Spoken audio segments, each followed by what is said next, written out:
Alright.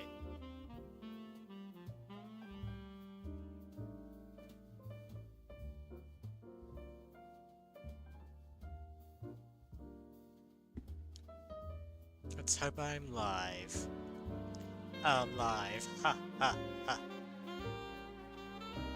Just gonna wait a bit, I suppose.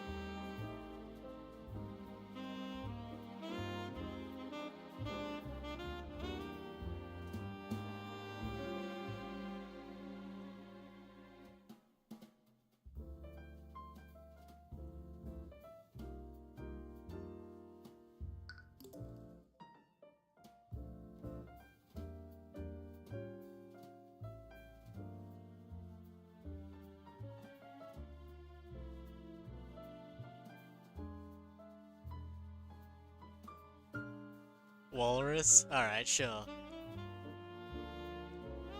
Anyways. Welcome anyone, is anyone there? Well, I suppose I see one person. Anyways, let me just take down this thumbnail. Alright.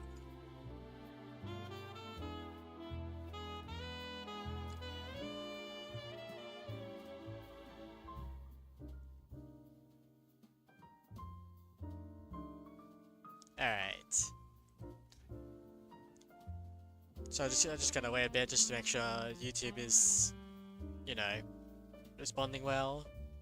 You know, in live, it's kind of huge delay, so sorry about that. Alright, yeah. On my end, yeah, showing like, that is indeed working, so I don't have to worry.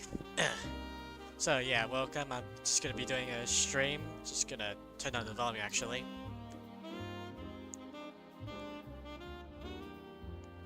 I want to make sure the alright, yeah, I think that's good.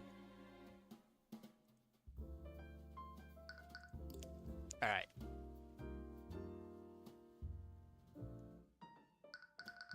So anyways, hope you're all having a a good week this week. And yeah, I'll be just gonna be playing this game. Like, you know, I don't have any knowledge about like what this game is about really. It's just like, you know, I heard it's like Ace Attorney, but with you know, with the addition of a magic system that you have to keep track of. So I thought it would be an interesting thing to, you know, go through.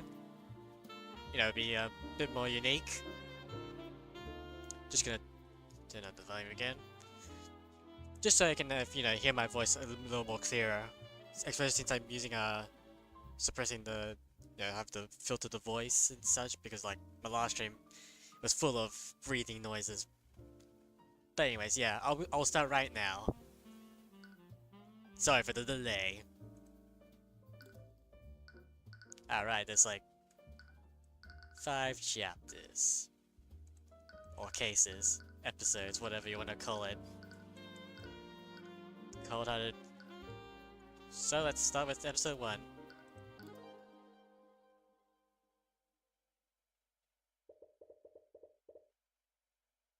The field of battle filled with suffering and despair. On them are a clash of souls, souls brought to conflict by the corrupt power that rules over them. I was transporting a client in my carriage that evening. We were driving by the Mycoid Tavern when we heard a disturbance. I was worried that something was amiss, so I walked into the building to see what the commotion was. There, I saw the defendant. She was lit by the blue glow of the dining room light, and she was stabbing the victim with a magical sword. Objection!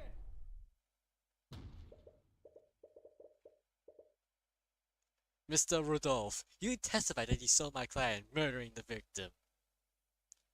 I'm not really a fan of this guy's hairstyle, not gonna lie.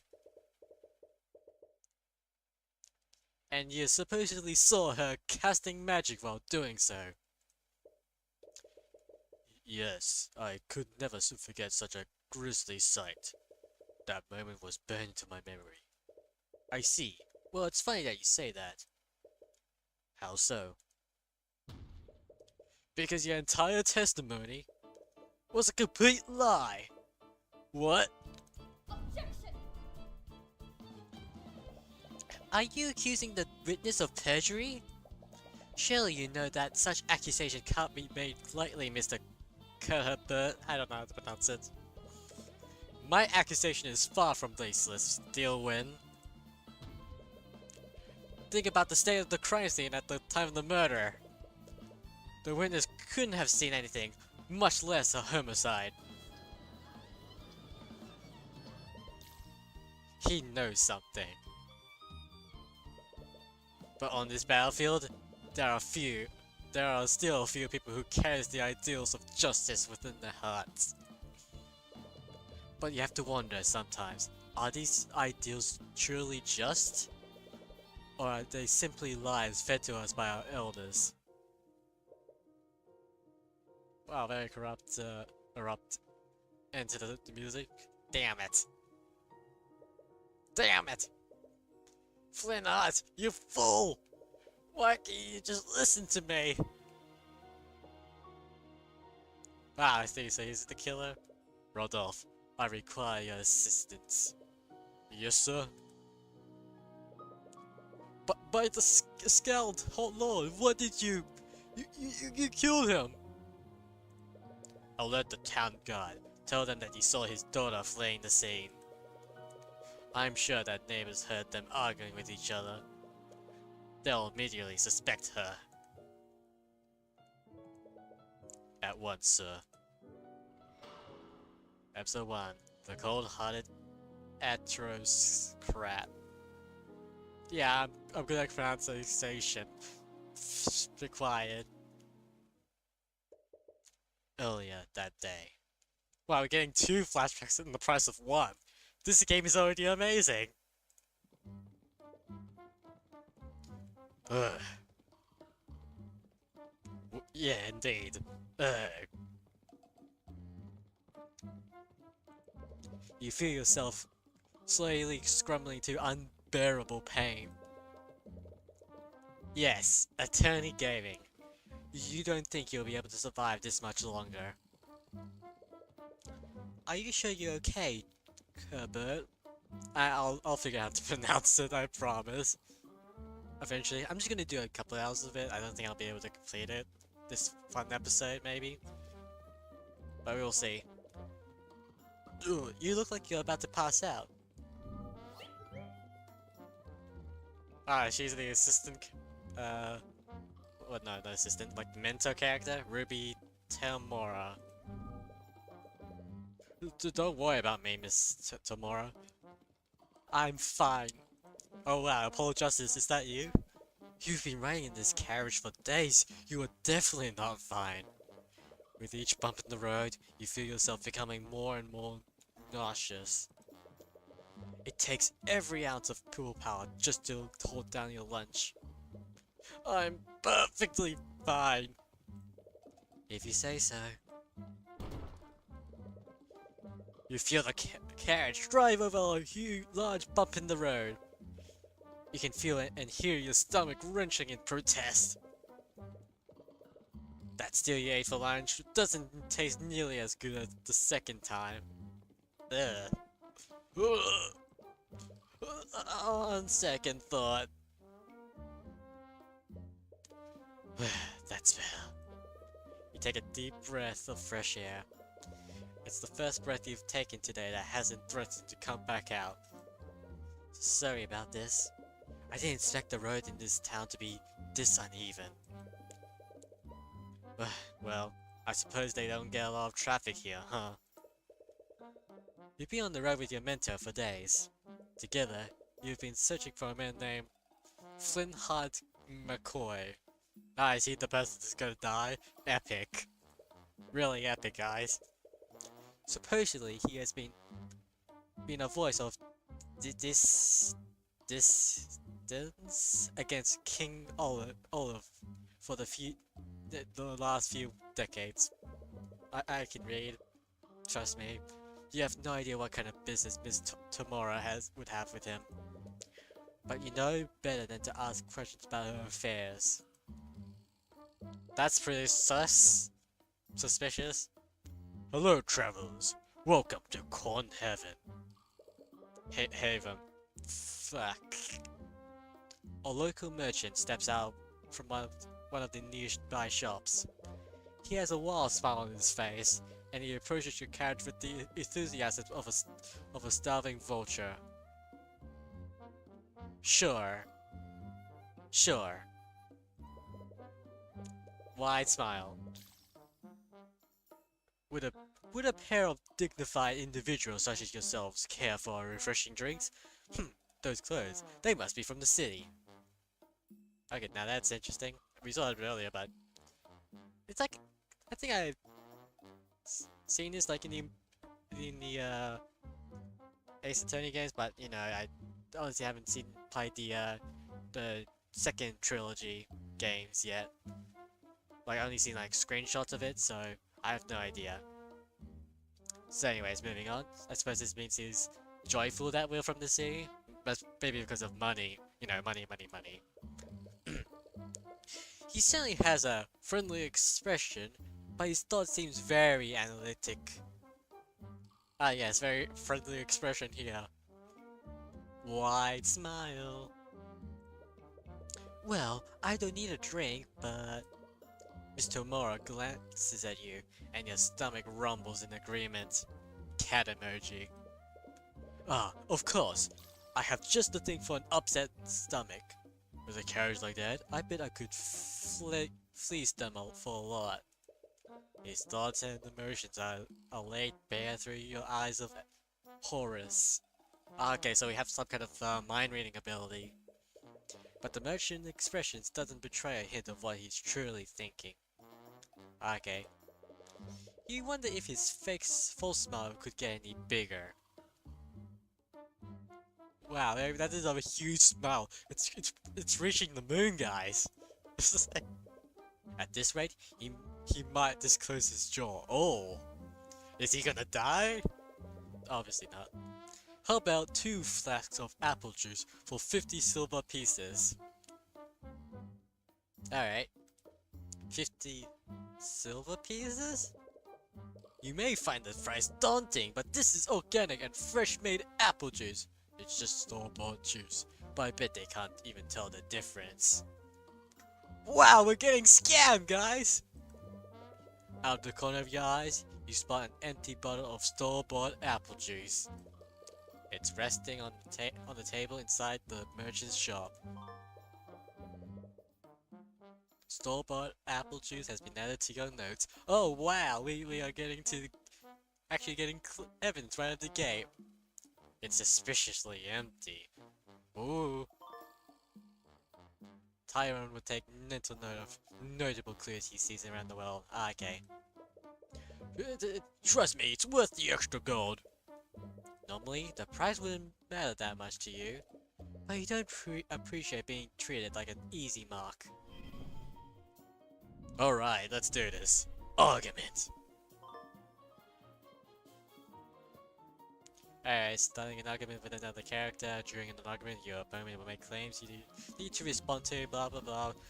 You have to lower their confidence. Alright, so that's the health bar here.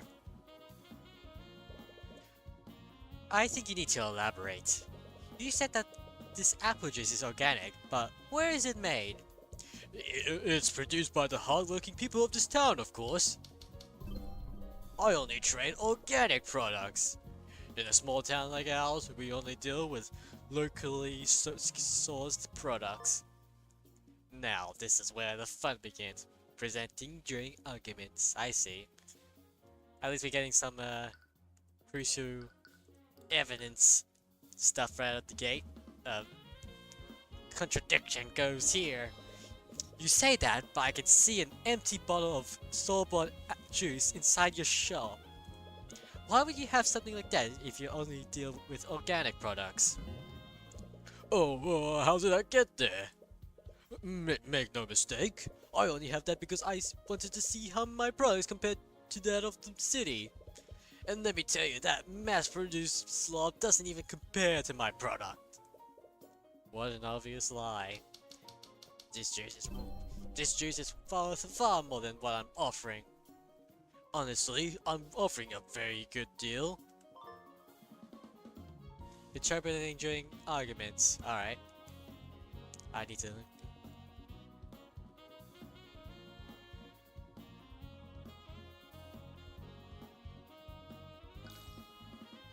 Alright, so I have to think about this. Huh, I only usually... usually only sell this stuff for 5 silver piece of flask.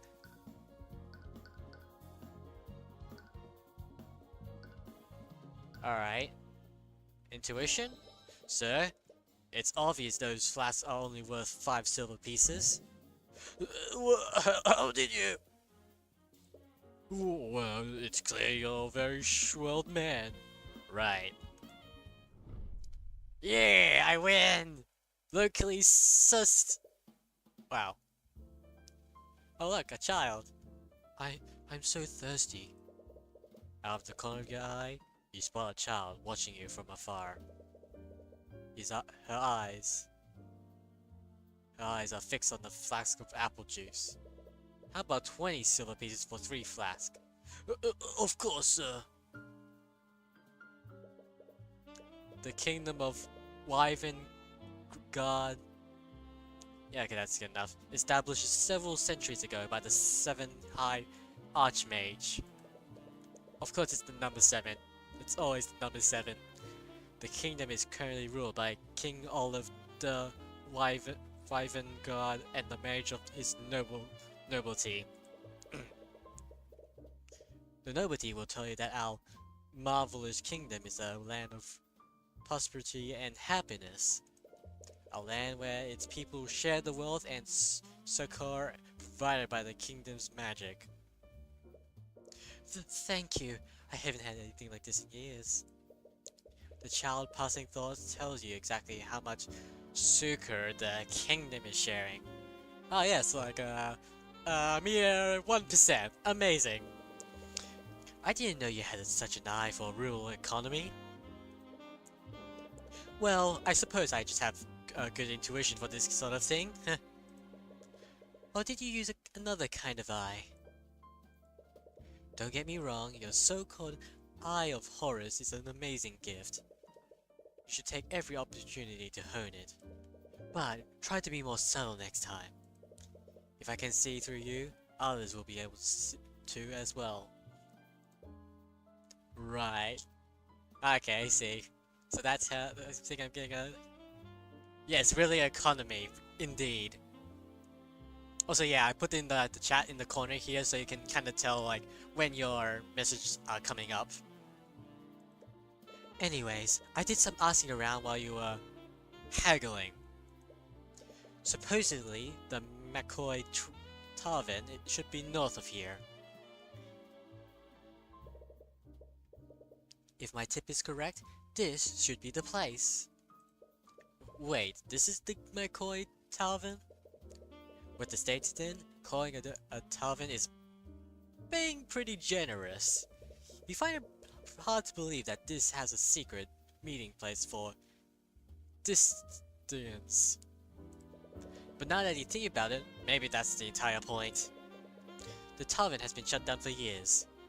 Nowadays, Flintheart just uses it to host his rallies. Although, I do wonder how they've been keeping themselves afloat for this long. Hey you lot! The McCoy Tavern is closed. Also, I'm going to die very soon. Because of the cutscene you saw in the double flashback. The first flashback and then now you're in the second flashback. A gruff man approaches your carriage as you step out of it. He's eyeing you and Miss Tomor, a clear look of contempt on his face. I take it that you're Flintheart McCoy? I am, more of it! Oh wow, unemployed! Sorry for not writing ahead of time, but I'm Ruby Tamora. I wanted to speak with you. Ruby Tamora? Wait, the Ruby Tamara? I don't know if I pronounced it correctly. Any animosity he initially had immediately vanishes. He lets out a lot. It's as if he were meeting an old friend. Maybe that's the idea. Why did you say so? Come on in! You didn't expect someone like him to know about Miss Tyomora. But you suppose it makes sense. They both fight against the same enemy. Albeit in different ways. Sorry about the mess. We haven't exactly been... Well, anyways, what brings you here? I take it you didn't journey all this way to see my wrecked tavern. I'm here on behalf of a client. We have a proposition that you might be interested in. Is there any way we can talk more privately? Sure, the kitchen is empty. Wonderful. Tyrion? Stay here while I speak with McCoy. What? You don't need my help? There's no need for that. Like hell there's no need for that! If she's trying to make a deal with Ferdinand, you can easily read his thoughts to help her. You desperately want to object, but she shoots you a strange look that causes you to freeze up. Ah, I see. You slowly look away from her.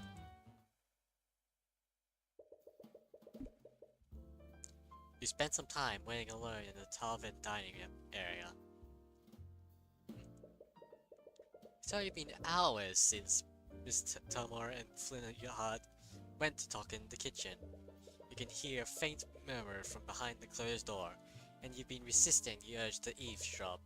But even from here, you can tell that the conversation is slowly becoming more frustrated. It looks like they're gonna take a while. Gonna be a while. I can read. Well, it's a good thing you always bring a chess set around. Well, you're very lazily made. You're gonna play chess by yourself. You bring out the small chessboard that you carried around since you were a child. Chess can be played with one person. I knew it! And you've taken advantage of that. And I guess someone else in the comments gonna be either the assistant character, the supposed defendant, or is it both? I don't know. Checkmate. Yeah, you win against yourself. This time as black. Woo! Congratulations, Tyrion. I already played 10 games already, and I've won 7 out of 10 times as black. Is this gonna be like some kind of reoccurring element?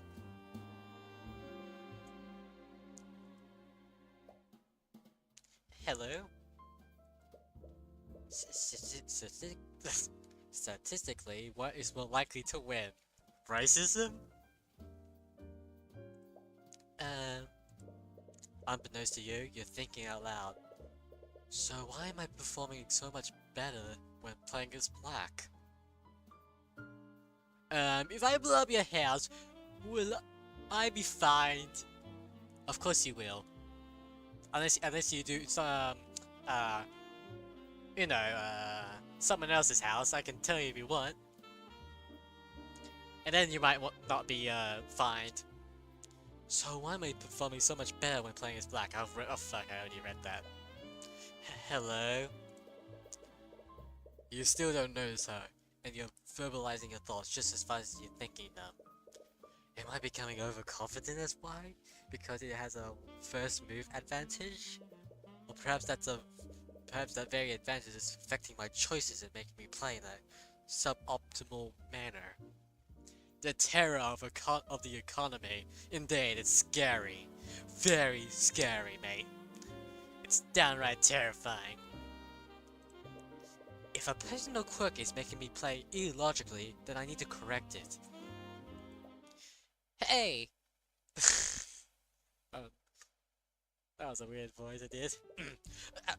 What? How long have you been standing there?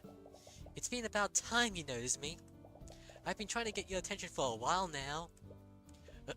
Sorry. Do you know where my dad is? Your dad? Flynn McCoy, I'm his daughter, Celeste. Mercenary. Huh. Alright.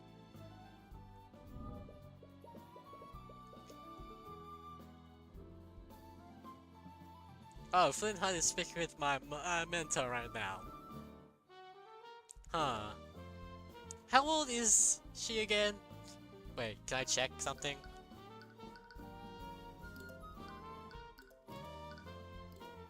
"46, 20. I could kind of see it, but right now we can't exactly confirm if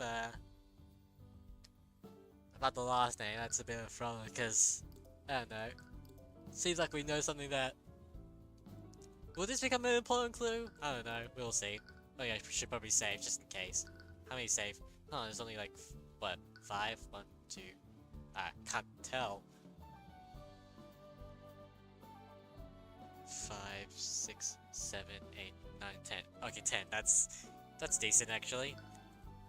Like the Phoenix Wright trilogy has like also has 10 save slots, but you know there's like 3 whole games, and in total there's like 14 cases.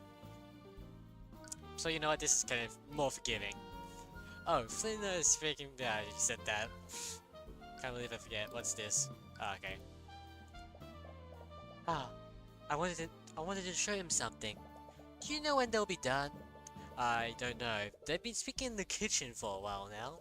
You hear Flintheart and Miss Tomora getting louder and more frustrated, but Celeste doesn't seem to notice. Balls explosions. Sure, mate. Her eye seems to be focused on your chessboard. This is chess, right? Are you playing against someone?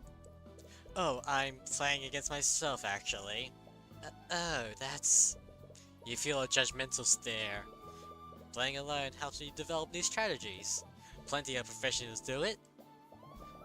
Hey, I'm not the type to shame a man for playing with himself. Oh wow, that's a very subtle joke there.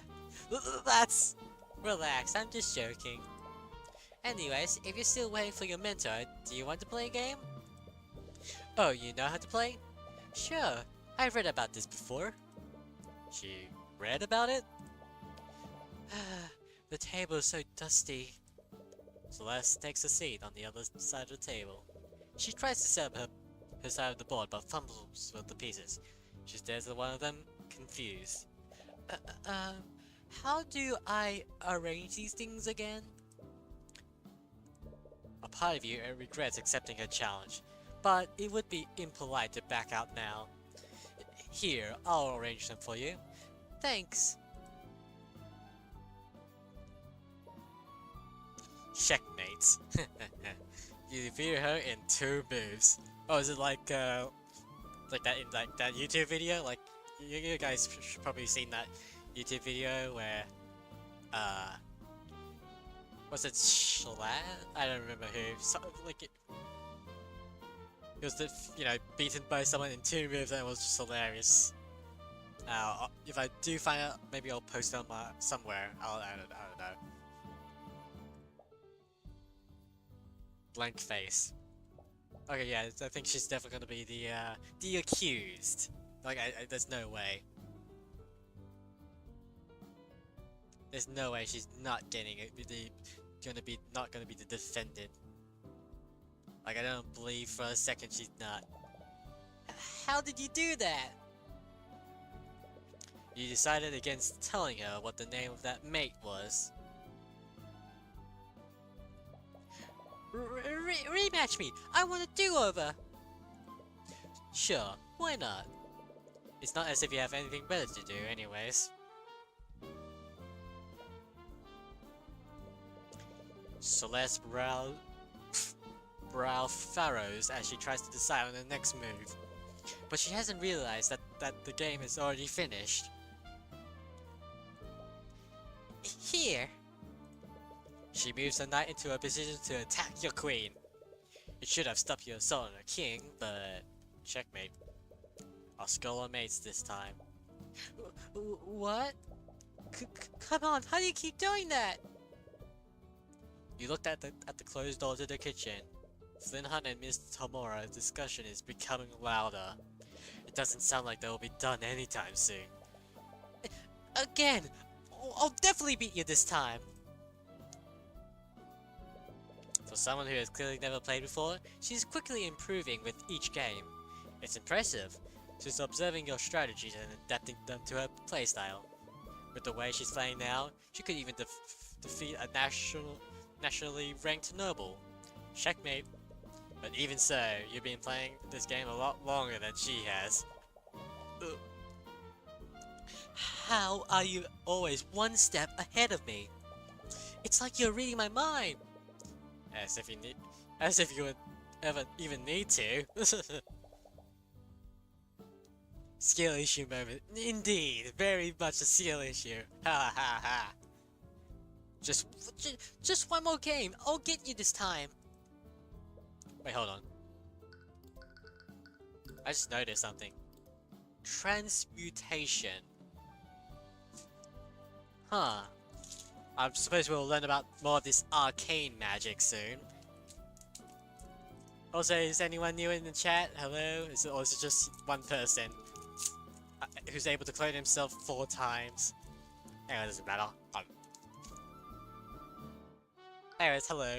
Anyone else who's there? And of course, you know, Cogswork. Hello, Cuthbert. I still don't know how to pronounce the name, sorry. Miss Tamora emerges from the kitchen with Flintheart. They both look mentally exhausted. It looks like negotiating didn't go well. Hi, Dad. Oh, hello, sweetie. I think I should probably give this. No, I'm not gonna give this guy a unique voice. We literally was showing that he was gonna die, so sorry for the spoilers, guys, but it's shown in the beginning, so shouldn't be too surprised.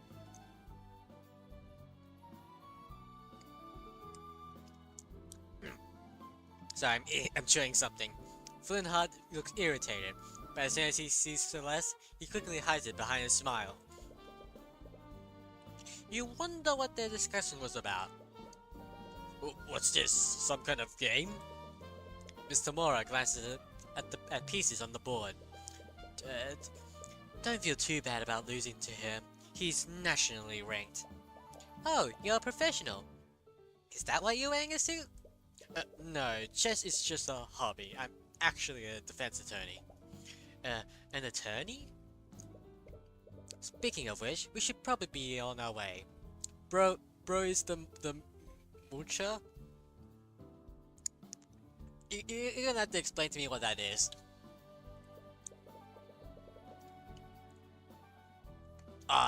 Sorry for refusing you after you came all this way. I should probably give this guy a pirate voice. I really respect what you're doing, but I don't want anything to do with your mage friends. Sad. You wonder what he meant by that. So he's the one feeling sad. Was Miss Tamora trying to introduce him to one of our clients? Anyway, it is getting late. If you leave now, you'll be able to get back to the city until morning.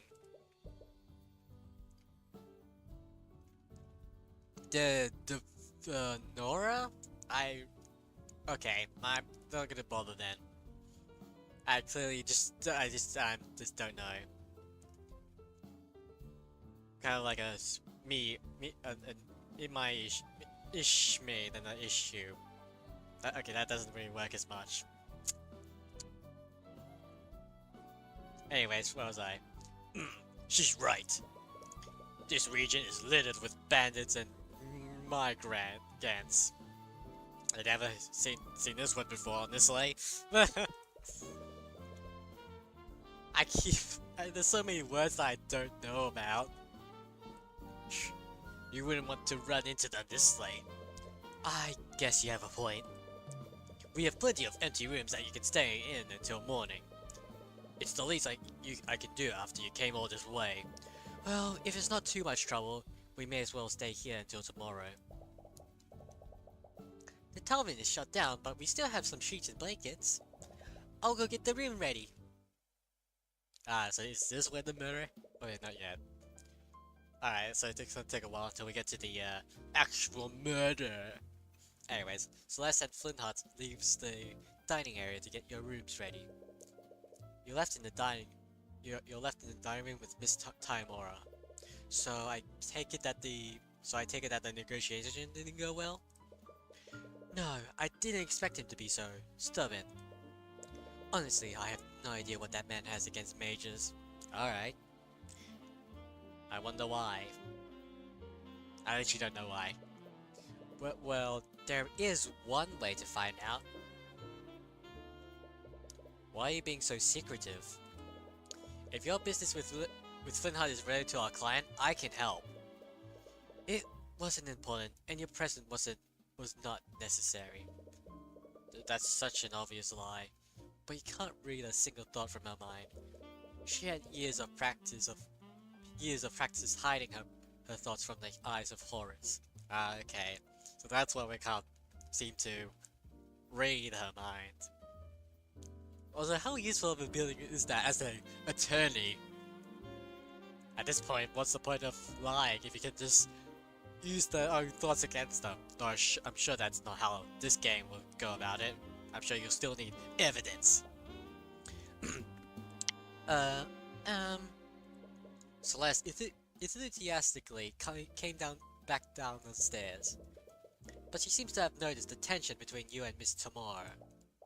Sorry to interrupt, but your rooms are ready now. Right. Thank you. An awkward silence hangs in the air as you and Miss Tamara heads upstairs. You reach the upper hallway and sees the two rooms that Celeste prepared for you. Miss Tamara stops before entering her room. You were playing chess with Flintheart's daughter earlier. Was she any good? Not at first, but she got a lot better as we kept playing. I'm sorry for leaving you there for so long. I didn't expect our discussion to last that long. No, it's fine. Despite everything, I enjoy playing against her. I see. Well, I suppose you are at that age. No, it's not like that! It's just that outside of tournaments, I never got to play against another player. And you only ever wanted to play Shogi against me.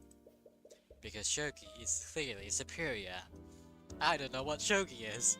So I don't know. It's complete anarchy. It is what it is. You just bring fallen pieces back to life like some kind of necromancer. Is this like a made-up thing? I suppose so. Oppa Gangnam style? Alright. Alright. It had depths. Dropping adds a dimension of play that isn't present in chess. You sternly look at each other. That's I don't know how sentences work at this point. Your position's already made. After a few moments of silence, you both burst out laughing. I'm not gonna do a laughs. Sorry. Okay, that's how you can see can't see the legs. That's a shame. I'm sorry if it looks like I don't trust you. I know you're just trying to help. But there are some things about my work that I can't tell you about yet. But one day, I'll tell you everything. Right, I'm sorry for pray, whatever. Why does it seem like make it seem like she's gonna die, but we were already informed that. Alright, sure. I just want to show you that I'm ready to be an attorney. You are. I know you are. The rare praise from your mentor catches you off guard. Anyways, get some rest. You should mentally prepare yourself for the journey tomorrow. Right. You completely forgot about the carriage ride back. You can already feel your stomach churning in protest. Oh, right. You almost threw up, right, Tyrion? Anyways, in that case, you lay in the bed that the McCoy has prepared for you. And as you close your eyes, you slowly drift into a deep slumber. As this happens, you feel something invasive. Your mind drifts away, and you feel yourself being pulled elsewhere. You find yourself in a surreal, unsettling landscape. Now that's pretty cool artwork. The huge eye thing.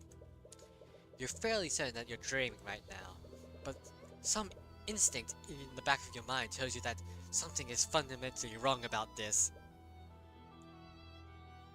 Who the hell is that? You see a woman in the far distance. She's staring directly at you. What presence? She's murmuring something, but you can't quite make it out. Whoa, the Epis. Bro is the dreamer. Indeed. Dreams. Anyways, you can't make it out. Is she trying to say something to you? Finally found.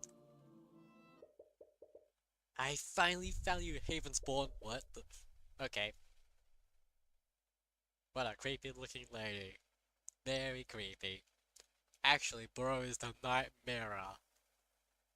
How far into the... okay, that's funny. You can't exactly remember what that woman said to you. I wonder if it's kind of like if he heard everything but you forgot, in a dream, Doesn't matter.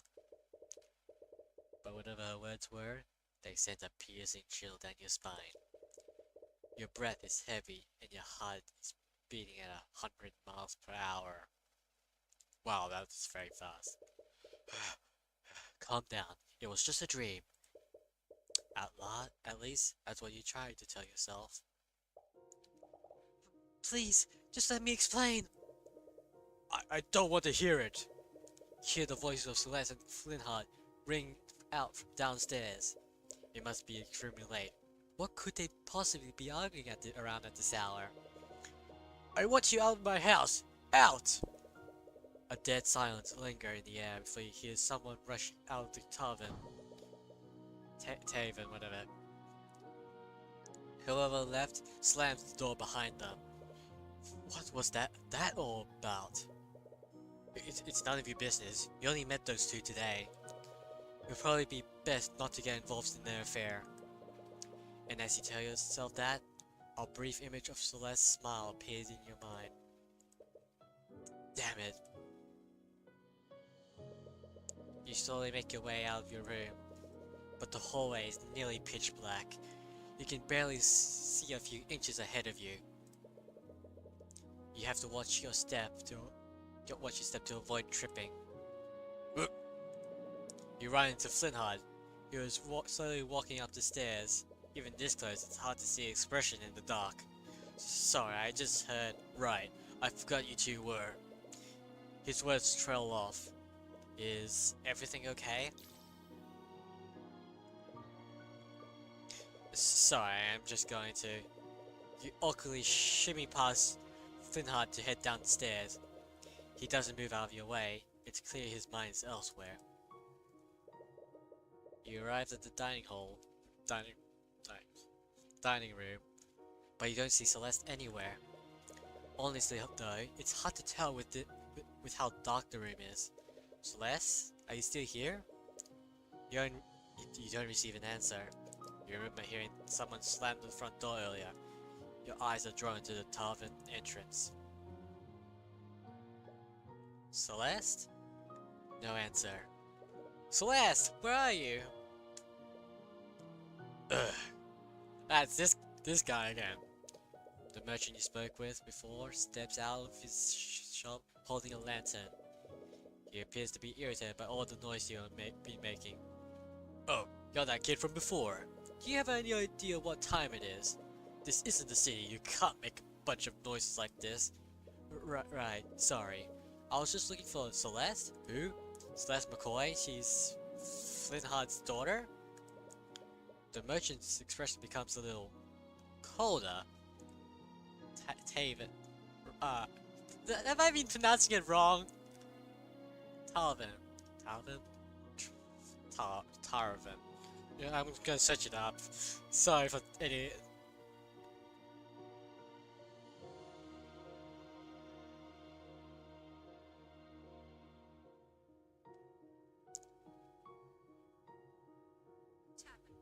Tavern.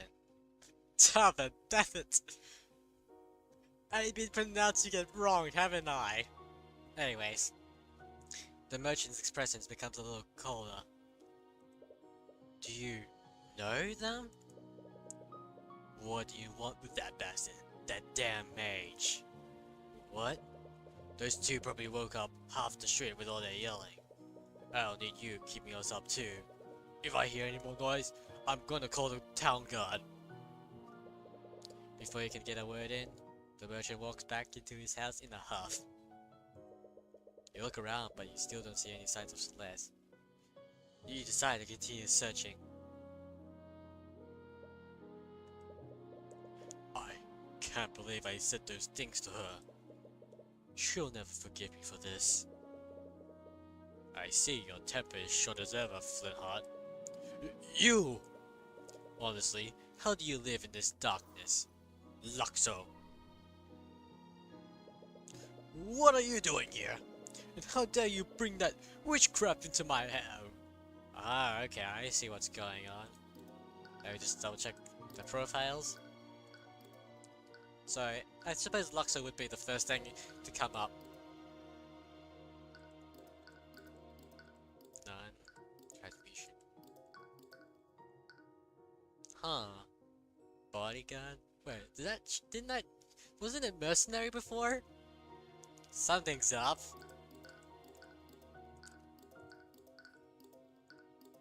Alright. Yeah, I know how to pronounce Talvin this time. Talvin.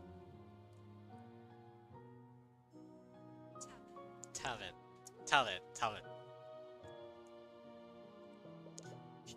You've been busy lately. Your little rallies have gained quite a lot of support. Too much for support for my family's liking. Wow, so that's the motivation.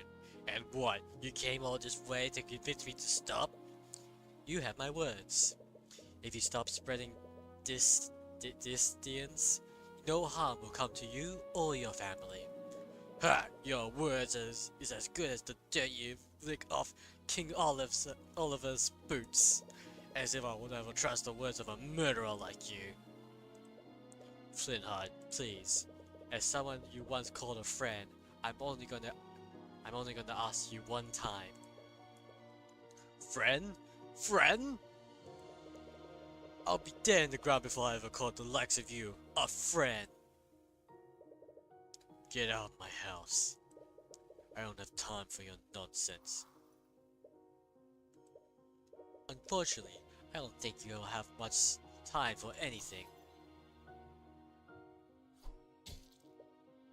Ugh. Oh well, he's dead. Damn it.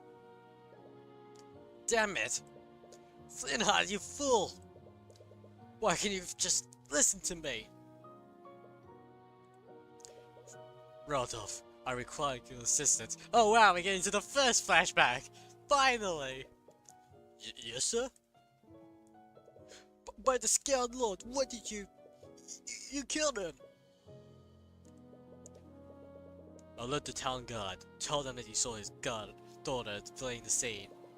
I'm sure the neighbors heard them arguing with each other. They'll immediately suspect her.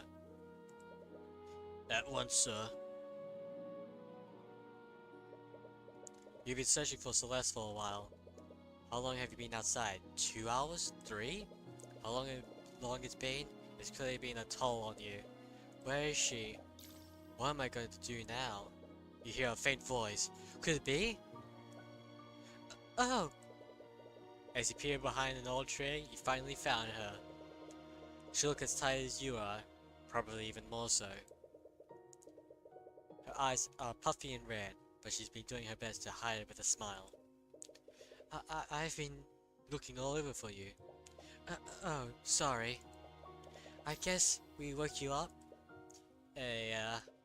Is everything okay? It's nothing. It was just an argument. But from the way she reacted, this is clearly not common. You suppose it's none of your business. You decided not to pry further. Have you been looking for me all this time? I have. Thank you. But I'm okay now. You should head back. What about you? I think I'm gonna stay out a little longer. You know that you should mind your own business, but I'm sure whatever happened between you two, it's nothing you can't talk out. It doesn't happen a lot, but Mr. Mora and I get into fights too. But no matter what happens, we're able to talk through it. Sorry, I know it's none of my business, but no, I really appreciate it. Thank you.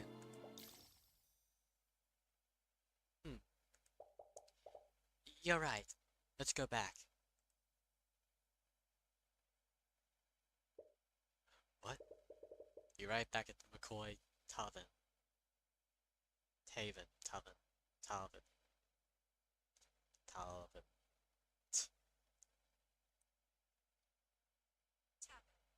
Tavern. That's it, Tavern.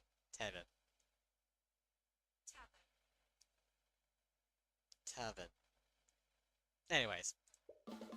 Was now surrounded by several carriages and knight-clads in plate armor. Is that the Inquisition? What? The Arcane Inquisition, an order of knights that investigate crimes committed using magic. As you say the word crime, you and Celeste share a glance and come to the same realization. Both of you rush towards the tavern, but Celeste outpaces you by a large margin. What? No! No! She reaches the tavern before you, and before anyone can stop her, she takes a look inside the tavern. What she saw makes her cry out in anguish. She drops to the ground in tears. There she is, Celeste McCoy, by the author of the Waven God Crown. I'm placing you under arrest. Ugh. Upon seeing Celeste, one of the knights steps forward and grabs her. Surprisingly, she's able to break free from his grip and tries to push further into the tavern.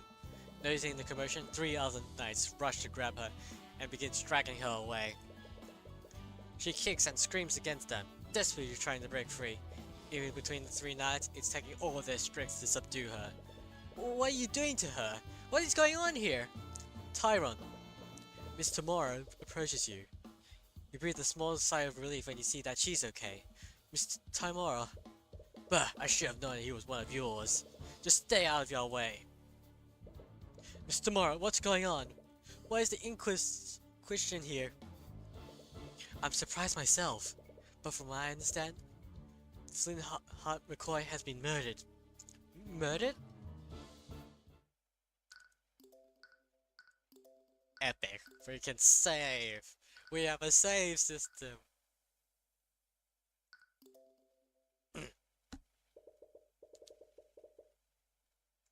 You follow the Inquisitors back to the sea where Celeste is being detained. According to Mr. Moore, Celeste was the prime suspect in Flynn's house murder. And due to the supposed nature of the crime, her case would be pushed to trial immediately. But many elements of the situation still doesn't make sense. The Inquisitions only investigate crimes committed using magic. So why is Celeste their prime suspect? Could she be a mage? This is ridiculous. She has a right to speak to an attorney. Anyways, you find yourself met with another hurdle. A very frustrating one. Yeah, well, we can't that you see her until she's being processed. The trial's in an hour. How has she not been processed yet? I don't know what to tell you, kid. I wish I could help. You don't need to use the eye to know that's a complete lie. So, you're really planning on defending her? Do you know if she can even afford a lawyer? I just can't stand here and do nothing.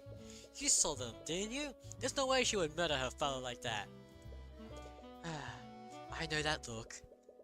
I was saving this for a special occasion, but... Ah! It's like the attorney badge! But now a runestone! Wow! Fantasy theme! This is... an attorney's runestone? If you're going to defend her, You're gonna need one. You begin to tear up. You wanted one of these ever since you were a kid. It's basically a badge of honor for attorneys. No comments. Don't cry, Cuthbert. Sorry. Anyways, keep one thing in mind. If you try to defend her, the Inquisition isn't gonna fight you fairly. Our court system is only exists to create the illusion of justice. They hate people like us, and they'll do everything in their power to sabotage you. Damn it, you knew they'll try to get your way, but you didn't expect them to do this blatantly. What's with all this noise? You're that knight from the tavern. Anyway, I should probably think of a voice for him since he's obviously the, what is it? You know, the important character. That's Commander or what to you, kid? I'll workshop it. Indeed. I had a feeling Toro would be sniffing around this case, but I didn't expect her to send her kid to do her dirty work. Commander, he says he wants to talk to the mage, and she's got a right to an attorney, doesn't she? Well, she hasn't been processed. Commander White looks confused for a moment. The hell kind of bullshit are you trying to pull? Oh yay, we got swearing in this. Epic. Epic indeed. Let him through, you idiots. Yes, sir. The knight leads you towards the hall of the dungeon. There's something built in the capital. It looks extremely old and decrepit. You pick up the negative emotions of the prisoners nearby. It's a heavy and almost crushing feeling. You almost have to avoid crowded places because of how sensitive you are to people's thoughts. Oh wow, the power of empathy. The power of empathy, guys. This is literally just you being able to feel empathy, but it's just done to the extreme.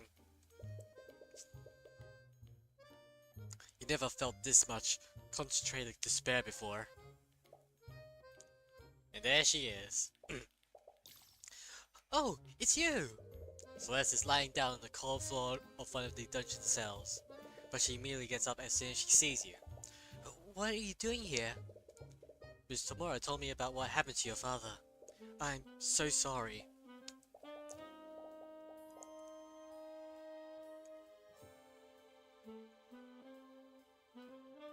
Sure. I just don't understand. I don't understand any of this. Why would someone do this? Why are they blaming me for it?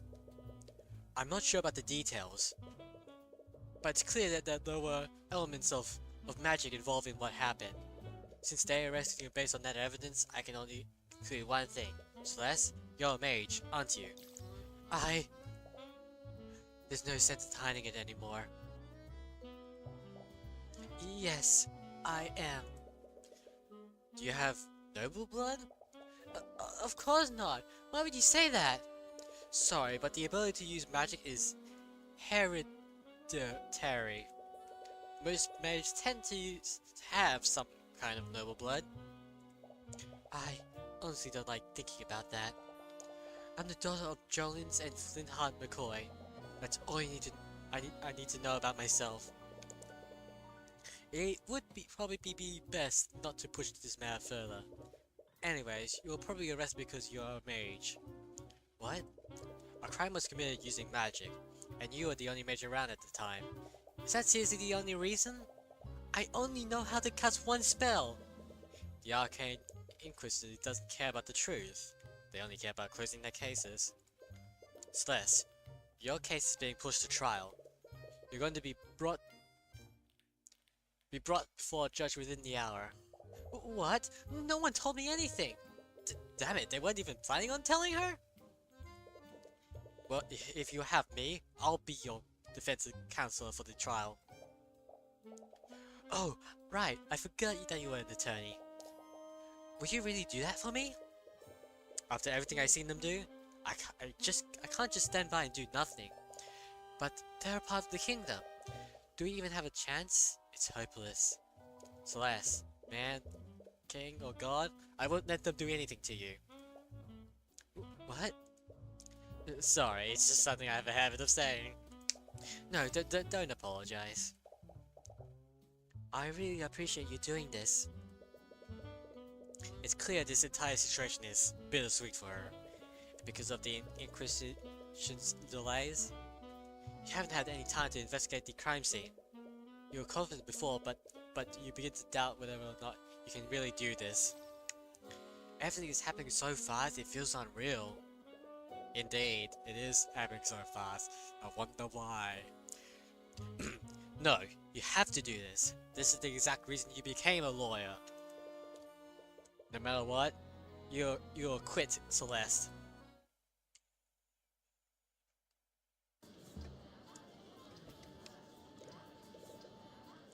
Wow, it's already daytime. I mean, at least we don't have to go through the any more investigations. If this is gonna be like what? How long? Like 2 days long, then you know maybe I'll be able to finish the first day before the stream ends. Who knows? A courtroom. I'm in a real courtroom. Actually, entering the courtroom has taken a lot of wind out of your sails. You've never been here as an attorney before. You only have acted as Miss Tamura's assistant. Ah, and there's the prosecutor, of course. We saw it at the beginning before the whole flashback. At least it's not too long before we actually get to it. The burper. Thank you very much. That's my magic. That's my magic. That's the only magic I know so far. It's the ability to, like, they should add the new spell here, the burper, because I can do that.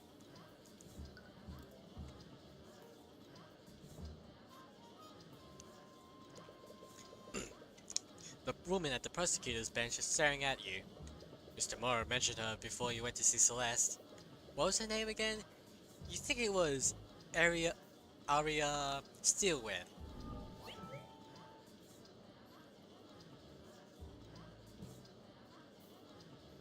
Kill. You can feel the coldness of her glare prowling into you. Why is she staring you down? Is she trying to intimidate you? You look like a boring piece of shit, Tyrion. Look at you. With this boring hairstyle?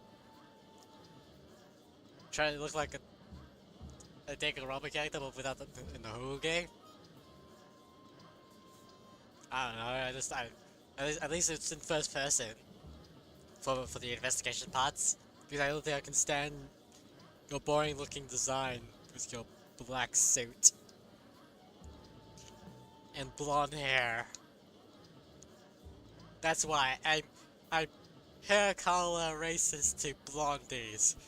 Definitely. Anyways, because it's working. Yes, yeah, because it's working, yeah. Anyways, so this is the judge. Court is now in session for the trial of Celeste McCoy. The prosecution is ready, Your Honor. The defense is also ready, Your Honor. He doesn't necessarily sound very ready.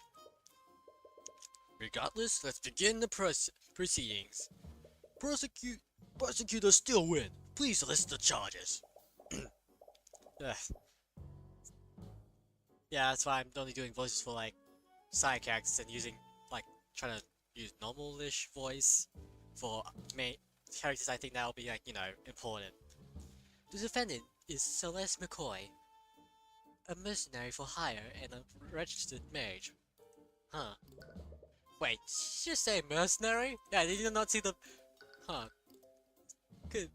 It said mercenary like the first time when I checked the profile. I'm pretty sure, it doesn't matter.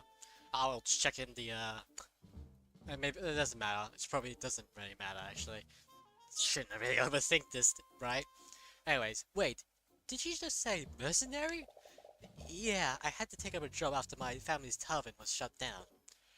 Oh, right. That's not exactly the first occupation you could choose. I mean, it's could be worse. She's charged with second-degree murder and the negligence misuse of the arcane magic. Her avocation? I see. So there was magic involved. Yes, the crime occurred within the McCoy Tavern, a local inn that shut down years ago. Tavern. Fuck. Tavern. I can read. You guys. The local reported hearing a loud commotion coming from within the building. Hours later, a carriage driver that was nearby checked the disturbance. It was then that he found the victim, the defendant's sword still impaling his dead body. The Inquisition has provided an autopsy and a record of the sword. Died after being stabbed from behind with a magic blade. Fatal wound shows heavy traces of transhumanation magic.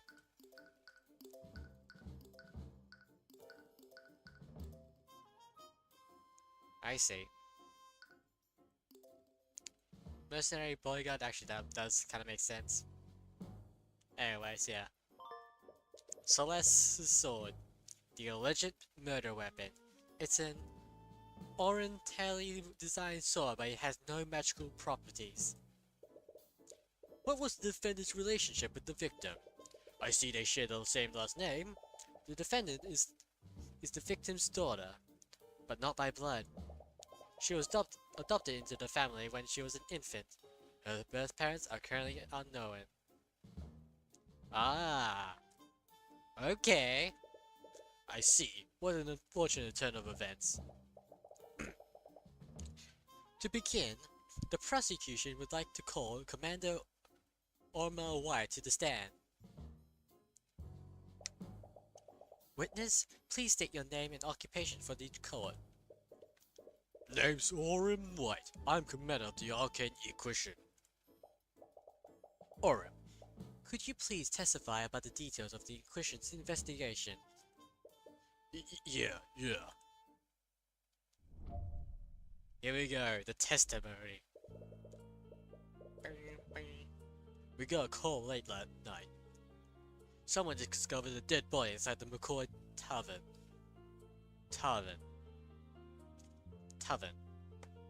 Hey, give me a second.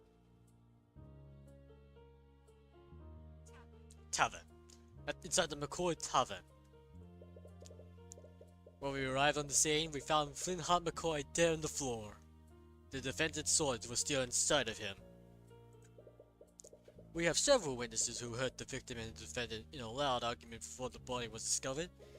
The argument must have turned ugly because the defendant killed the victim using her magic sword.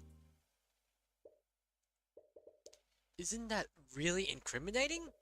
One of her possession is the murder weapon. Mr. Cuthbert, you may begin your cross-examination. You open your mouth to respond, but nothing came out. What's with the loud music all of a sudden? You can't think of anything to say. Everything is blank. Mr. Cuthbert? Hey, what are you doing? This is the part where you say something, right? I'm sorry, I don't. Your anxiety is just getting worse, and your breaths are becoming more and more desperate. Are you hyperventilating? What a disappointment. I was hoping to fight against the infamous Ruby tomorrow today, but it's clear you can't even hold a candle to her. Your Honor, it's clear that the defendant has nothing to say against the prosecution overwhelming evidence. Yep. This case is pretty open and shut. No, wait!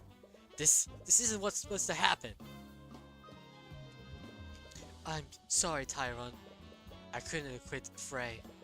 She was found guilty. Frey. What? But that means... Are they going to execute her? No, not again. Are you seriously going to let that happen again? Is that going to be important later? That's going to be important. I'm willing to bet it's important. There's no way it's not important. Tyrion. Celeste grabs your shoulder and shakes you out of your panic. You need to calm down. Her gaze is calm and focused, despite the gravity of the situation. But she looks stern, not angry. I'm sorry, I didn't mean this for this to... Stop! Listen, just listen to me. You know what to do, right? Just do it the same way you play chess. What? I don't know, you were just so calm and focused when we were playing before. No matter how close I got to being you, you always knew how to stay calm and win. So, just channel that feeling and look at the pieces? That doesn't make sense, and yet... You take a moment to focus and let everything else disappear from the world. Every statement that he made, every word that came out of his mouth, each of those is a possible weakness that you can attack. Every bleak moment can be turned around. You just need to consider every angle. My apologies for the delay, Your Honor. The defense is ready to begin cross-examining the witness. Very well. There we go. Thank God that worked. Carefully examine every statement that he made and find something that contradicts in the evidence in your notes. Once you do that, present the contradicting evidence and prove that his testimony is false. Here we go. Cross-examination. Here we go. This is it. Alright. You are cross-examining the witness. Yada yada yada. You can contradict this clue, spell, profile. Alright. Yeah, spells are definitely the new thing here. That's not, you know, Ace Attorney. And then present the evidence. Alright. At what time did you get this call, and who discovered the body? The call came in 1:25 AM. As for the witness who discovered, he wanted to remain incognito. Okay, very suspicious.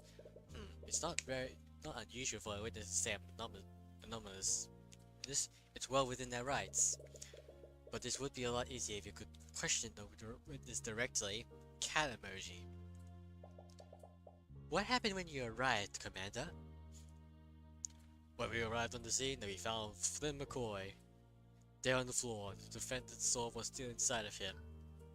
Yeah, it's kind of, I kind of wish they had the hoarded thing.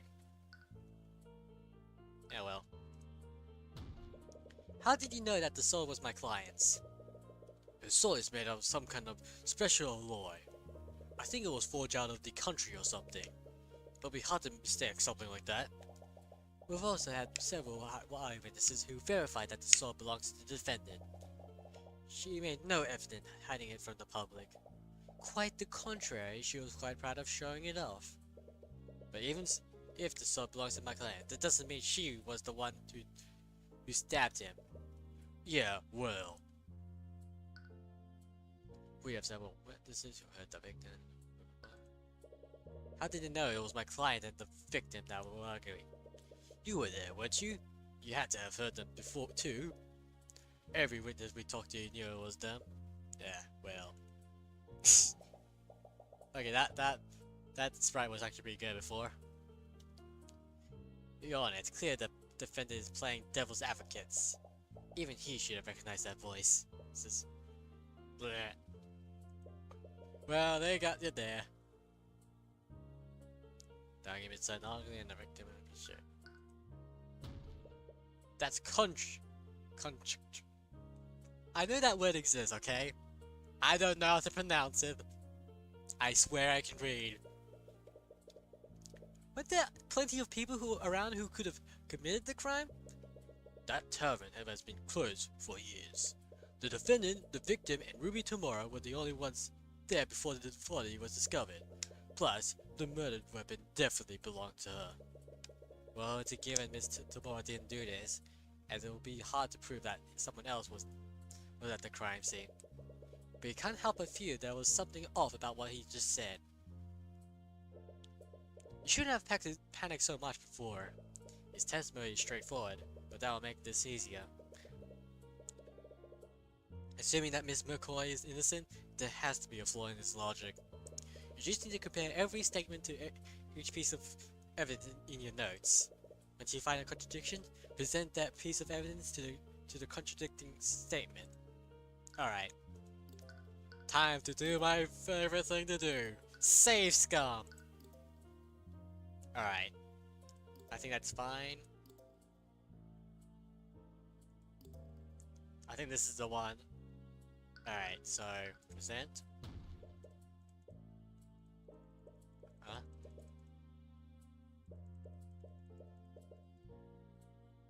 Huh. Okay, what?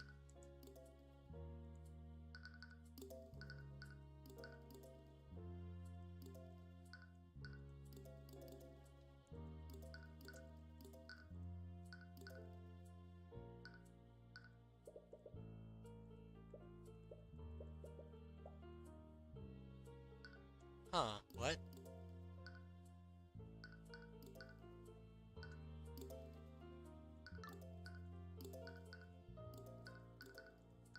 Alright, now I'm just... What? Alright. Oh, whoops.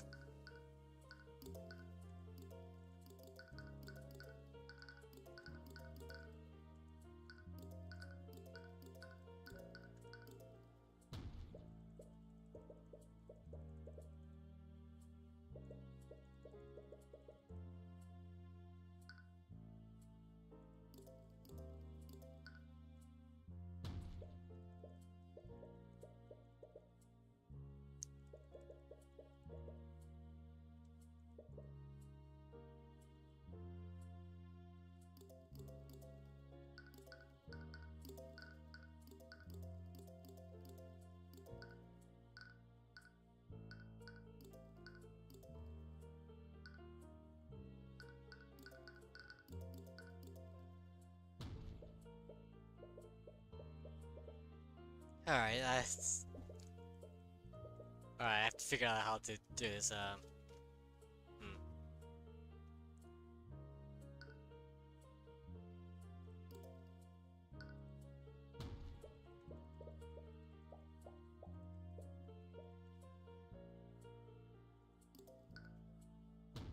Okay, what?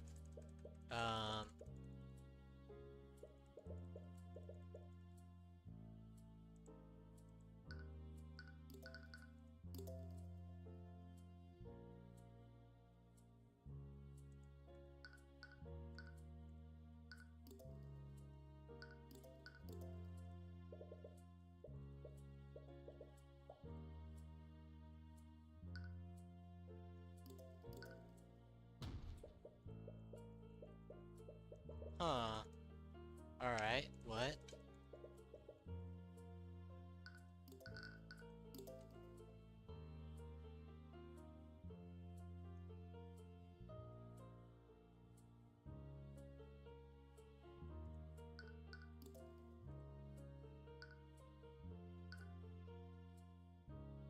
Hmm.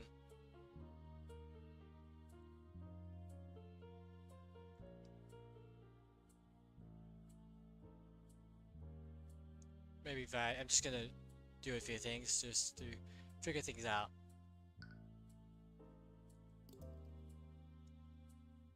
Okay. Oh. Oh. Okay, fuck.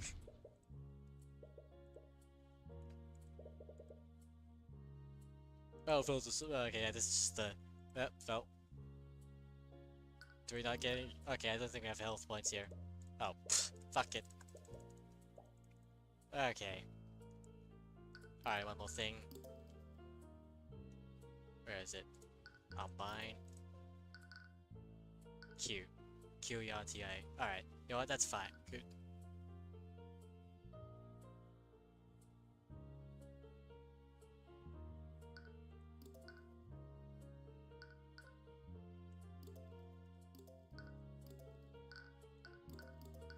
Objection!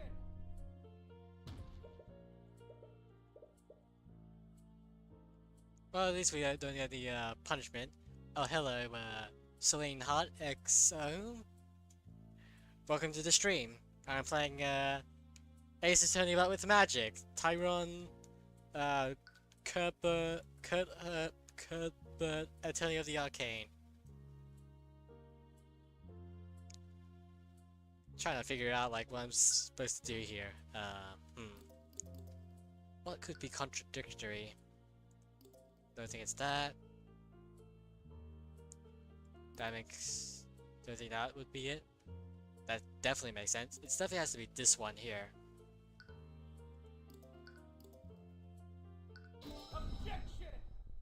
Yeah, I did it! Woo!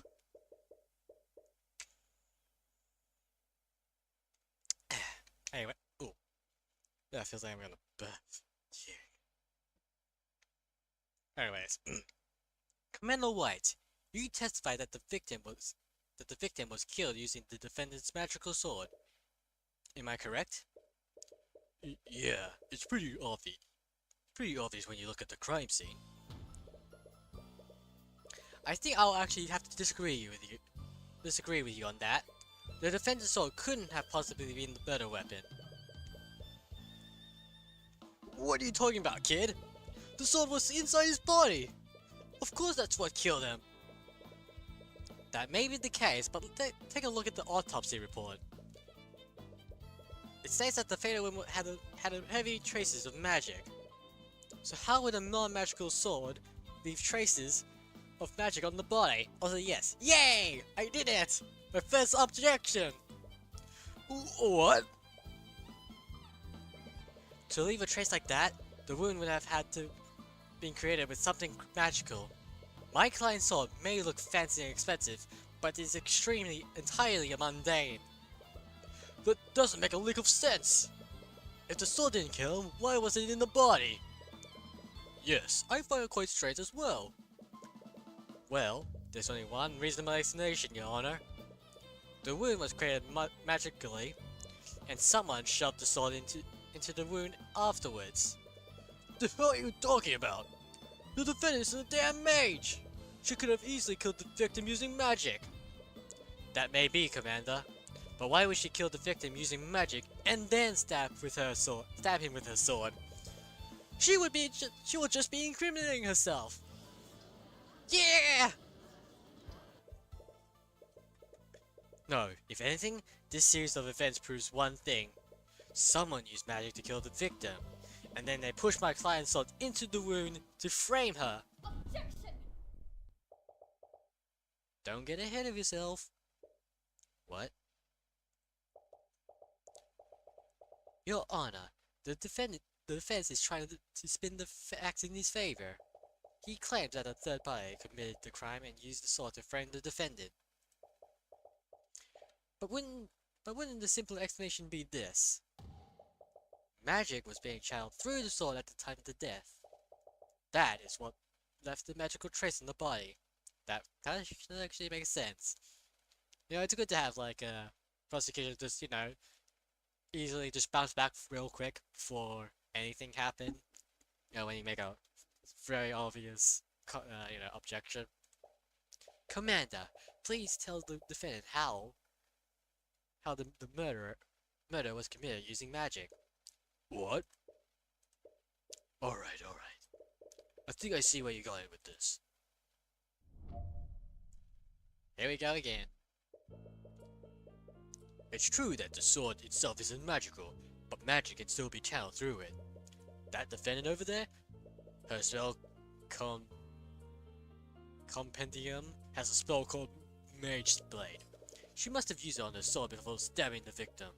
That spell is the reason why there was traces of transmutation magic on the wound. So, her spell compendium contains a spell called Mage Blade. A spell compendium is a magical device that lists every spell a mage can cast. Luckily, Celeste compendium only contains one spell. That means you can only cast that one spell. Celeste, do you have your spell compendium with you? No, I left it at the tavern after. I said it right this time, right? Tavern? I can read. I know I keep saying that, but please believe me, I can read. It's just like sometimes words I learn new words. Well, and sometimes things just spelled weirdly. Talvin. If you can't look at the description for Mage Blades, you have to approach this another way. The commander's testimony was a lot vaguer this time. If you can press his statement, you might be able to find new information that you can use against him. Alright.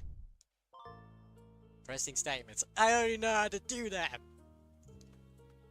Anyways, I just want to double check, just make sure. Q, E. Okay, yeah. I just pretty much just set it to, like, you know, what it was in, Ace Attorney Right trilogy. Because, you know, it's the easiest one for me to do. Testimony percent. Alright, yeah. It's true that the sword itself is not magical. Are you saying that my client used a spell and channeled it through a sword? There are a vast number of spells that operate like that. Spells from the schools of transformation are always channeled through an object. Alright. That defendant over there, her spell conjurum has a spell called Mage Spell. Mage Blade. Pfft, Mage Blade? It's a transmutation spell that sharpens my sword. I usually use it when I need to cut through an enemy's plate armor. You didn't realize that she led such a lethal lifestyle. But anyways, wouldn't it be excessive for the defendant to use a spell like that on the victim? He wasn't wearing any kind of armor at the time of death. The victim and the defendant was in an intense argument. Perhaps he used the spell in a fit of rage. It was a crime of passion after all. That theory is a little far-fetched, but you'll need hard evidence if you want to disprove it. She must have used it on her sword before stabbing the victim. But why would she go through the trouble of doing that? Her sword alone would have been enough to commit the murder. Mages are always looking for an excuse to throw their power around. There's no rhyme or reason to it. Isn't that just your own personal bias, Commander? We don't need to understand why the defendant did what she did. The fact of the matter is that magic was present at the crime. Do you have any evidence of the contrary? You don't, yet. That spell is the reason why there was trace of transmutation magic on the wound. If she used a spell like that, wouldn't that have created traces of magic on the ground? How so? Well, let's say we follow the prosecution's theory. That would mean that the victim fell to the ground with the sword still inside him. At this point, Mage Blade would still be active, right? It would definitely leave a magical trace on the ground after making a physical contact with it. We're already way ahead of you. We had our people scan the crime scene, and we found traces of transmutation magic under the body, just like you said. Oh. If you still don't believe me, I have a picture of the crime scene right here. Oh, why was this picture not brought to my attention? There was no need. This entire case is open and shut. Yay, we got a new clue! Ugh. You've seen pictures of the dead before, but it feels different now that the body is of someone you knew. Looks like there are traces of magic on the ground, but the shape is a little weird, isn't it?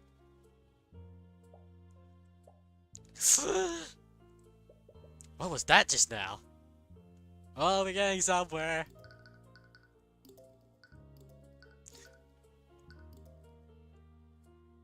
You can see it right in this photo. She killed him with a stab from the front. It's kind of weird we don't get like a notify that there's a new one, like a new testimony thing. Oh well. I know doing a bit of nitpicking here, but I'm just it's always best to just compare things. See what I think is better, what thing is worse. I do think there's some good things, like like just the fact that the magic system makes this more interesting, but of course this is still quite early on. Right, this photo does show that he was stabbed from the front. Wait, what? But why would you feel like there's something wrong with this picture? It would be a lot easier if you knew the parameters of Mage Blade. Perhaps you could get him to yeah, okay, yeah.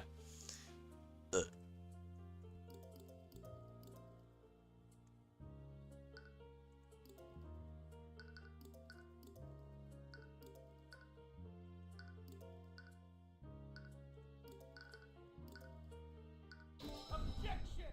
Yeah! I'm sorry, Commander White, but it seems that you presented another glaring contradiction. Oh yeah? And what's that? I don't know if I can do the. I'm trying to mimic the voice of what's his name? Sungwon Cho. I forgot his name. How did I forget his name of all things? You know, he voices like all those like King Arthur, not King Arthur's. You know, those funny Archibald shorts kind of thing. I think he's in the Raincoat game, from what I've heard. Like I've seen the trailers. So yeah, but I don't think I can do that. But I'm trying to do like at least try to do some kind of weird impression. I don't know. I'm not a voice actor. You said that my client was stabbed from the front. Am I correct? Yeah, you can see it plain in that picture. So, where's your contradiction? That's the thing, Commander. Your picture clearly shows the victim stabbed from the front. But the autopsy report says he died from a stab from behind. What? Objection! You were supposed to release everything that you had! Why wasn't this photo given to me? There was no need! There's no way it could have been anyone other than that damn mage! Remembering rings around the gallery. It didn't matter how corrupt the justice system was. They wouldn't be able to cover up such a blatant incompetence. You have them right where you want them. Order, order! Order in the court! Cotton Eye Joe, what is that? I am the judge and I don't know what Cotton Eye Joe is. Should I judge you for that? Hmm? Mr. Cuthbert, what is the meaning of this? I'll tell you the meaning behind this. What the meaning behind this, Your Honor? As the autopsy report states, the victim died from a stab wound sorry, I'm getting distracted. Originating from his back. But this photo clearly shows that the sword entered from his front. This can only mean one thing. The sword was inserted into the wound after the fatal wound had already been created. That's crazy! Do you only expect us to believe that? Then please enlighten me, Commander White. How else would the sword be facing the opposite way? Do you think my client stabbed the victim with the hilt of her sword? The EP is taking me. Then, drink coffee. And, stay up all night, drink soda.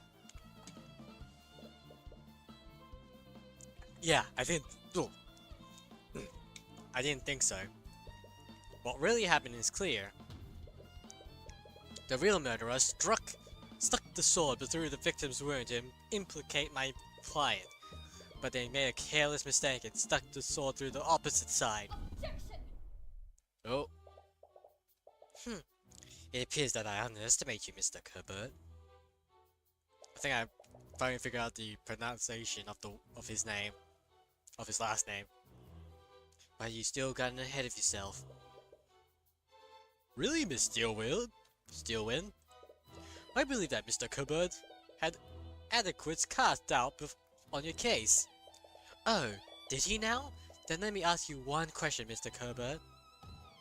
If your client didn't kill Flintheart McCoy, then who did? How should I know? If I'm not mistaken, it's the commander's job to figure that out. Oh, I'm well aware of the commander's incompetence. I say it's like, of course we gotta figure it out, who the murderer is. That's just the rule of defense attorneys. It's not the detective's job, it's the defense attorneys. Wow! But one fact still stands. There was magic detected on the wound and the sword. Would you like me to tell you how many mage lives in that small town? You don't like where she goes with things. You don't like where she's going with this. Just one. There's only one registered mage in that entire town. And that mage is your client. What? The defendant was also established to have been with the victim hours before his death. She was the last known person with him, and she was the only mage there. In addition to that, I have several witnesses who heard them arguing. How she murdered the victim is simply an unanswered question. I see. This certainly does change matters. Okay, you know what? This does make sense, alright, I'll admit.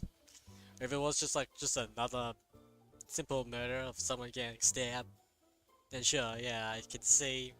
I was like, yeah, it's your job, just my client is definitely innocent. But considering the circumstances of what's her name, Celeste being the only Mason in the entire town, then yeah, I can see why she's a suspect. I see. That certainly does change matters. I can't say that the prosecutor's evidence is irrefutable, but there is still evidence that casts doubt guilt upon a defendant.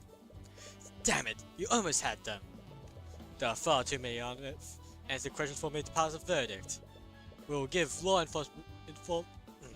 enforcement's time to clear these unknowns.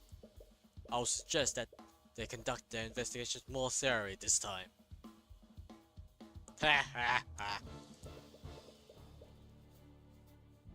We will resume the trial tomorrow morning. Court is adjourned.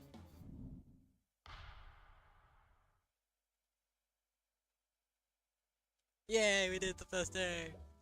Hello, Cuthbert. Cuthbert, I forgot how I did pronounce the name. Right. As you walk out of the courtroom with Celeste, you're greeted by Mr. Tamora. Mr. Tamora, you're here? You recall how you froze up during the first cross-examination.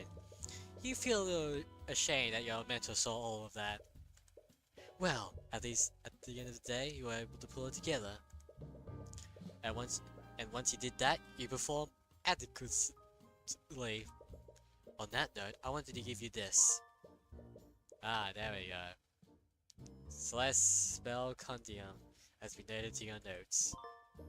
Magic Blade. For the duration of this spell, the edge of this object, usually a blade, becomes unnaturally sharp, making it more effective at... Yeah, okay, I'm not gonna read the whole thing. My spell Condium? I swiped it from the dining area before the Inquisition arrived. I thought it'd be best for you to have it. So, this is your spell Condium. It only has one spell. Mage Blade. This means that the prosecution has to prove that Celeste used that specific spell. It will restrict how they approach this case, which gives you an edge over them. I see. But that prosecutor is really something else. You mean Prosecutor Steelwheel? You can still remember her ripping glare. It gives you chill just thinking about it. You wouldn't even know it, but this was also her first trial. Really? I thought that her inexperience would make a good first opponent. But that girl, she's a natural in the courtroom. Makes me wonder why Still Win would choose to become an attorney in the first place. What do you mean?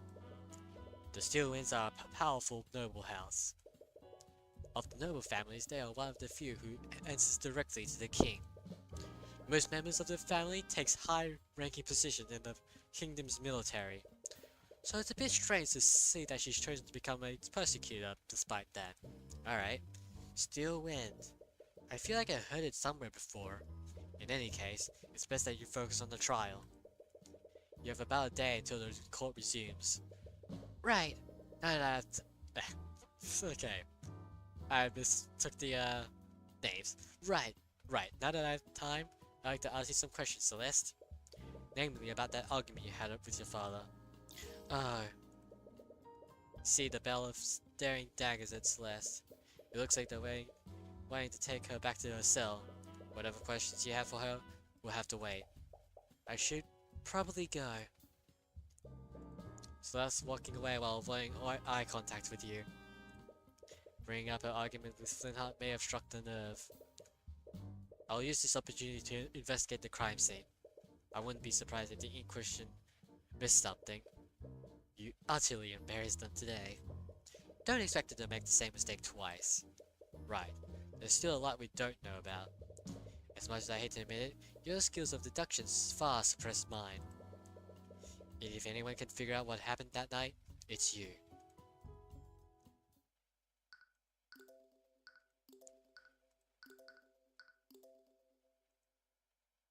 And here we are back at the crime scene. Honestly, I think I'm just gonna finish up for the night. Let me double check if I think I should just finish up for the night. So yeah, just gonna actually I'm gonna read through these real quick so I can think about like what. No, actually, it's kind of obvious what happened. Actually, no, not entirely. Honestly, I have no huge idea. I just want to see like the profiles at least, like all the evidence we have in total. So, anyways, none. Transmutation, none. Application, okay.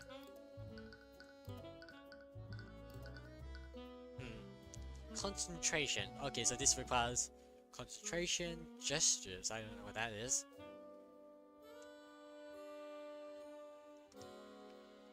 Radiant glow, alright. That does line up. Yeah, good night. Well, I'm gonna just a couple more minutes before I finish it up. Just want to make sure I see, you know, try to figure things out. Or just think of an idea. I'm not gonna make a theory now, maybe I'll do so before I do go through the trial in the second day.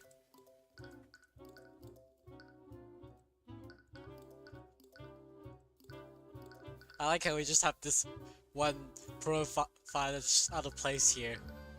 It's kind of funny.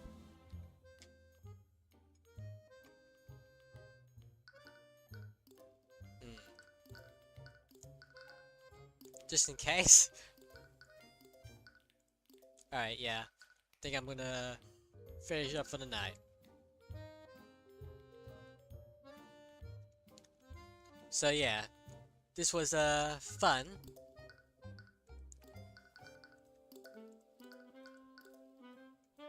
So yeah, I'll continue on with this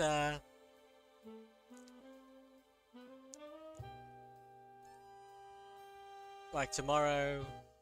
No, not tomorrow. What am I saying tomorrow? Maybe next week. I'm gonna try to do so next week, sometime next week. Maybe the same day, like maybe either Friday or Sunday. Depends on how I feel or what's happening. No promises.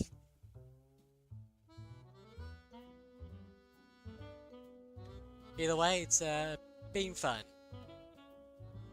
So I wish you all a good night.